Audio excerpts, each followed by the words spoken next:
জাতীয় চিৎকার party NCP সারাক্ষণ চিৎকার চেঁচামেচি করে।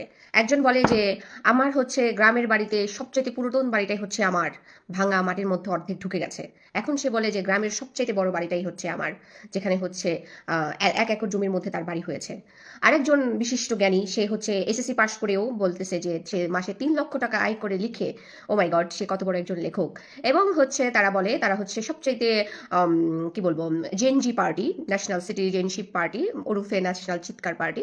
তারা হচ্ছে খুব প্রগতিশীল পার্টি হিসাবে নিজেদেরকে প্রথমে দাবি করেছিল। এমনই প্রগতিশীল যে তাদের কাছে নারীরা নিরাপদ না, প্রত্যেকটা নারী সেখান থেকে বেরিয়ে যেতে বাধ্য হয়।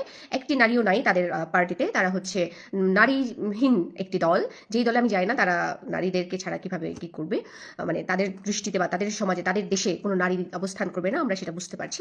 আরেকজন হচ্ছে শিশির মনির, ব্যারিস্টার নাকি লয়ার জানি না, সে বলছে যে তাকে বিদেশ থেকে ইংরেজিতে ফোন করে কথা বলে 100 মেয়ে তার জন্য বাংলাদেশে আসতে চায়, প্রয়োজনে হোটেল না পাইলে তাঁবু টানায়া থেকে তার জন্য হচ্ছে ভোটের জন্য সবার কাছে গিয়ে সে ইয়ে করবে, প্রচারণা করবে, ভোট প্রচারণার জন্য বিদেশি মেয়েরা তার জন্য আসতে চায়। আরেকজনে বলছে যে আমির হামজা, যে আমি চাইলেই হচ্ছে 100টা বিয়ে করতে পারি। ভাইজান, আপনি 100টা কেন, একটা বিয়ে করে পারলে দেখান কে আপনাকে বিয়ে করতে চাই, সেটাও তো বোঝার কথা।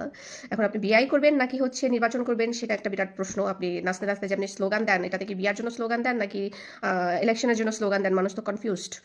সো এই হচ্ছে আমাদের দেশের অবস্থা, যেখানে মিনিটে মিনিটে সবকিছু